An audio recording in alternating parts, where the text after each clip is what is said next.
could you briefly elaborate your understanding on the functions of the NYDA in terms of the Act? Thank you. Okay, thank you.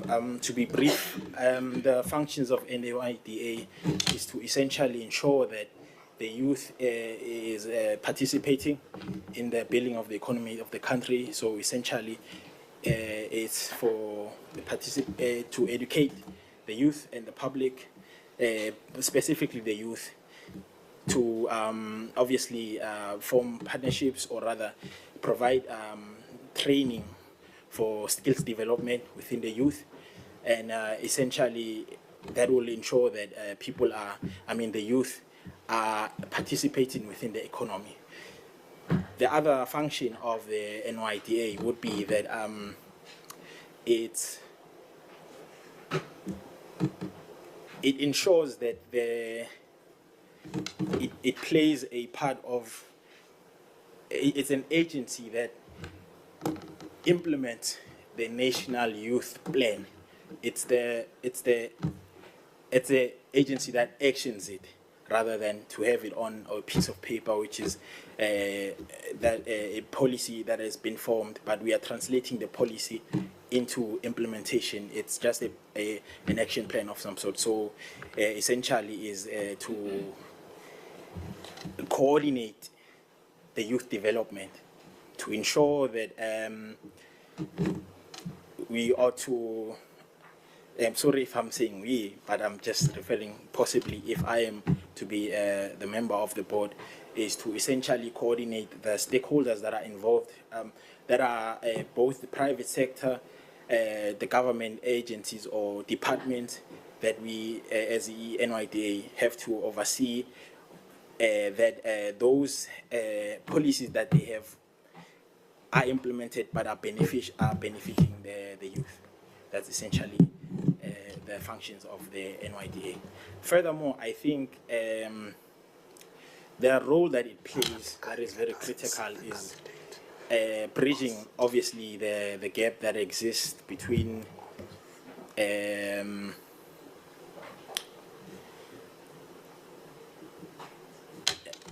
having a government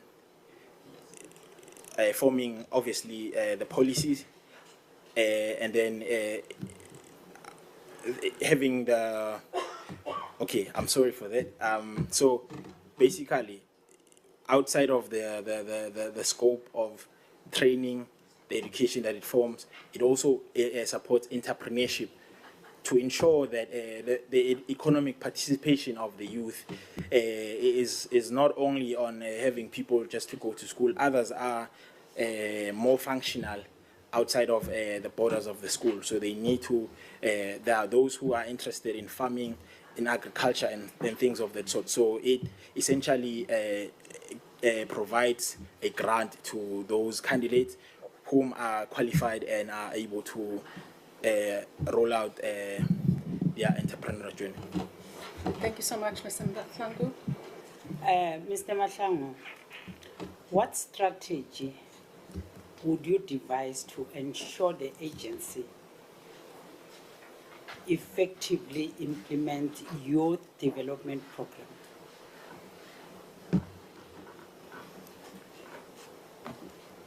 Do you understand the question? Yes, can you please repeat it again? What strategies would you devise to ensure the agency effectively implements youth development programs? Okay, thank you for the question. So essentially, with the, I would personally, I think with the colleagues, given that we are part of the board, I think the most important one for me would be to looking at the pockets of the areas that need improvement when it comes to the integrated strategy, integrated youth get in. Okay.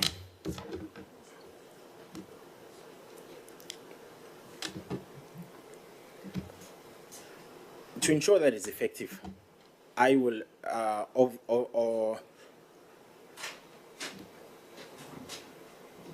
I will have to review the agency at large to understand the areas that are that are allocating resources that are not optimized. So by that I'm saying I'm basically going to revise the. I'm sorry to ask you this, ma'am. Can you please repeat the question again? I think I did not note it down really well. Apologies. My question is, what strategies would you devise to ensure the agency effectively implements youth development programs? Okay. First of all, with the programs that are already in existence, I would firstly start there to review them, to see those that are effective and those that are just consuming resources. From there onwards, we then I will reallocate the resources to those that have more impact. Number two, it would be through engaging with the people. Well, I will say the youth per se, because so I think that also another thing, the strategy to ensure that it's effective. To say we advocate 1 for minute. transparency. Okay. Oh, no, you can conclude. Oh yes. So I was saying transparency in the sense of saying perhaps I would build a campaign to the youth to say, comrades, yes, you may be demotivated from applying for these grants that are available. However, you do not really necessarily need to know someone from within that agency. I think maybe to removing the stigma around having to know someone from within. So essentially, strengthening ethical leadership. That would be one of the points that I think the strategy of implementing internal controls that will ensure the effectiveness is from if you are starting a process, there has to be where it jams if there's more resource allocation unnecessarily. Thank you. Yes, I hear your strategy, but I want to ask you a question. It's just related to the strategy. Maybe you'll assist. Okay. My question is, in your own assessment, do you think the NYDA perform its mandate efficiently? If yes, how? And if not, what are the shortcomings and what are the proposed to strengthen to provide the practical your practical example? Okay. Can you please Repeat the question. Yes, can you? Okay. Can you please repeat the question, ma'am? I'm saying, in your own assessment, Yes. do you think the NYDA performs its mandate efficiently? If yes, how? And if not, what are the shortcomings and what are the proposed to strengthen them? Your proposal. Okay. And you can provide the practical example, your own practical example. Thank you, ma'am. According to my own view, I do not think, as it stands, on a greater scale of things, I don't think it is discharging its objectives very well. This is on the basis that since its inception in 2009 to the adoption of the National Plan Development in 2012, it seems that as if the implementation of the programs, or I mean the policies that have been established within government in government departments, it has not reflected so on the basis of the youth unemployment rate that we are currently at. It seems like the National Development Plan, we're supposed to reach most of the objectives by 2030. However, the more we're getting closer to 2030, the more further we are from the implementation of some of the policies that are supposed to empower and alleviate the youth from the periphery and pockets of poverty. So I think, in a way, that should be revised. Thank you. Honourable Shibango? And you were talking on the mandate of the NYDA just now. It's a follow-up. It's a question after that one, but it's still on the mandate of the NYDA. Should you be appointed as a member of this NYDA and become a member of this board? How would you ensure that the mandate of the NYDA is implemented effectively and consistently, guided by the principles of youth development without being prejudiced? Thank you. Thank you. So, ngiyathokoza, Honorable Shibambo, for the question.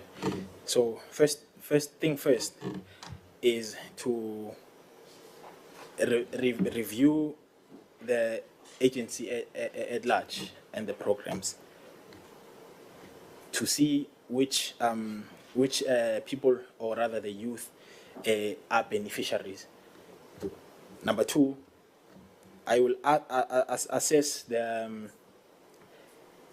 as I've said, I'll assess the internal controls that are set in for transparency purposes, that are set in terms of someone applying to the other end of actually receiving the grant, to see how does how is it that is there any deadwood within in that process? Are there other things that we need to remove to ensure that we are the agency is efficient and effective, in the sense that it's very much responsive, timely, so without having to drag. Obviously, I think the other thing that I would do is to assess the current systems that are monitoring and evaluating the progress, to see if there are any pockets that we need to improve. By those, I mean the duration of someone applying for the grant and receiving the grant. Is there any way that we can, in the times that we're living in, which is the interesting times of AI, is there any way that we can integrate AI into assisting the system in ensuring that the turnout time between the application and when the grant is provided, or if someone is applying for mentorship or skills development, how do we shorten the duration, however ensuring that everything is within the rules of law. We are not skipping any stages, but ensuring that it's very much effective. So that's one of the things that I think that I would do. Furthermore, I think in terms of the assessment of the resource allocation, I think members of the committee, I stress that very much on the basis that from my profession, I work very much with optimization of resources to the output that we get. So, and as much as that may be the case, some programs you will find that they have a lot of administrative cost, which is a waste than actually assisting at grassroots level of the people that it should benefit. So it's one of those things that I would look at with the fellow colleagues, to ensuring that it's as effective and efficient as possible. Thank you. Stores in the ticket. Oh, I don't know if. Oh, thank you. No, thank you very much, Tamsang Mahlangu. My name is Sihlelonzi, Member of Parliament deployed by the Economic Freedom Fighters. I've just got one quick question for you. So the NYDA Act outlines the agency's responsibilities in as far as youth development is concerned. Now, given how the Act is so broad, how would you ensure that the NYDA policies and programs align with the legal framework outlined in the Act? And maybe try to give me some practical examples in as far as this relationship is concerned. Thank you. Stores not the kid. How the okay as your question was that how does since the NYDA Act is broad, how and it allows the responsibilities, how do I ensure that the programs it aligns with the legal framework? Yeah, I'm trying to maybe so that you understand it better. I'm trying to test your understanding of the relationship between the Act and its legal framework in as far as the work of the NYDA is concerned. And I want you to give me a practical example to that effect. Okay.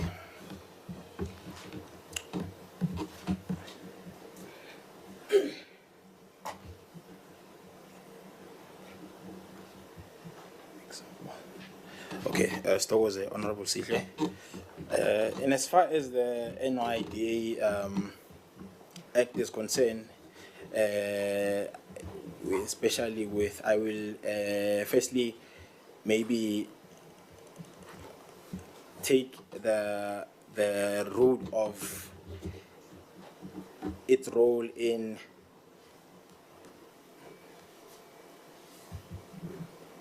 the development of, or rather the bridging between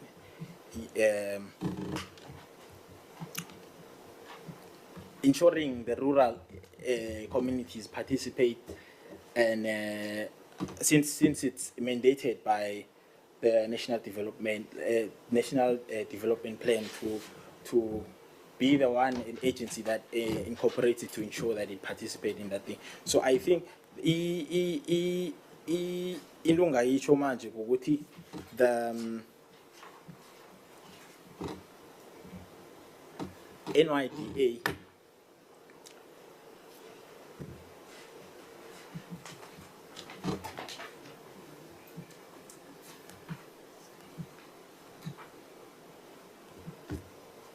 okay.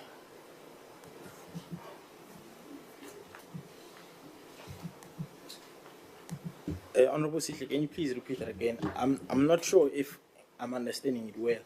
From how I'm understanding it, I think it may be different from what you are saying. Can you please? Through you, Chair, if you'll allow. Oh, I'm trying to understand, my brother. Yes.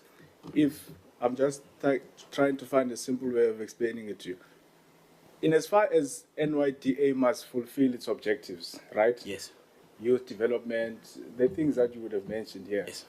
Now, there's the NYDA Act, and then there's the legal framework of the NYDA Act. I want to know if you understand the relationship between those two, and if you can give me some practical example, even one, that demonstrates to us and the people of South Africa that you'll be serving, that you understand this relationship.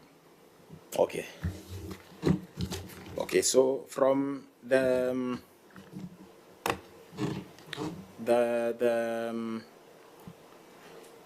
as NYDA is mandated to obviously do the youth development, for me to answer this question, I am going to use that example of the rural being integrated into the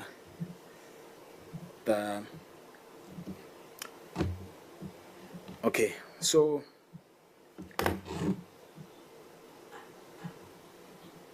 the framework essentially is the skeleton, and then from the act itself, it's the policy, the legal framework will be okay.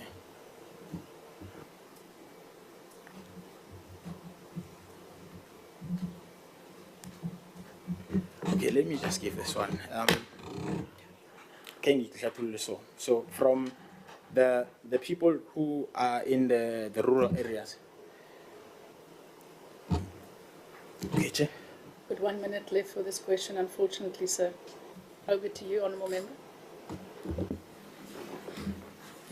Chair, you're saying you must respond in my 7 minutes. Okay.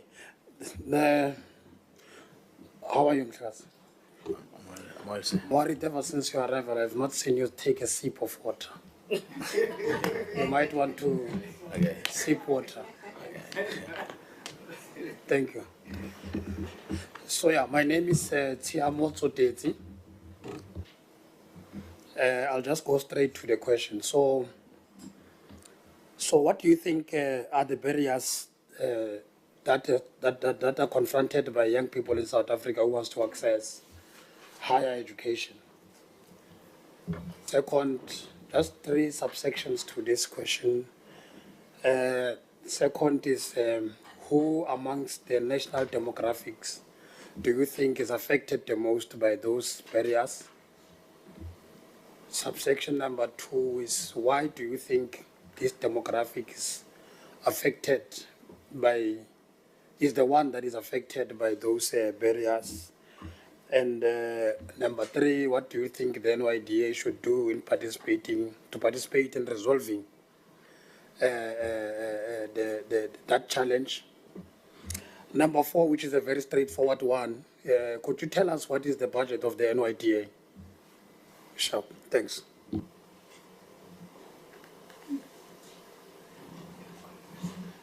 Thank you, Honorable Zoteti. So, first and foremost, the barriers that are hindering many people to access higher education. Number 1, it would be, I have 2. Obviously, the obvious one would be the finances. Number 2, it would be that within our basic education sector, the pupils that are there, most of the ones that are in the public schools, suffer the most on the basis that the teachers, I apologize for saying anything, but I'm not, but the teachers are not as willing to go an extra mile for those pupils, which even with that, it's not their fault. It's because the system itself is disadvantaging the teachers in discharging their roles, in ensuring that most kids would be able to get into the education sector, because they have to pass with a bachelor's to be not only bachelor's, but obviously I'm saying if we are going to be very critical about it, for them to being able to get into courses that are going to ensure that they will have a line of employment in the future. So the demographic that is a disadvantage, or rather is in the periphery, and because of this is our people, black people. Most of our black people, I will make an example. Within in the basic education sector, there is a stigma around mathematics, and we are living in the times whereby most of the STEM qualifications are the ones that are mostly relevant in the times that we're living in. So part of the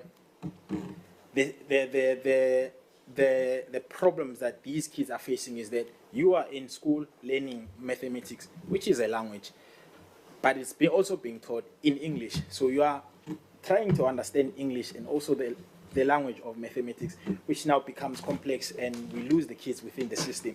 So that's essentially part of the things that are very much problematic.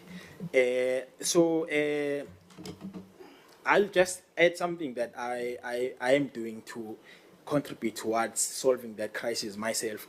I'm part of the directors of an organization called Mthethomatics, which we go to basic education schools to ensuring that we make these kids understand every language it's complex, but we teach the basics for them to being able to understand, and we also open a wide range of possible careers within that field for them to understand.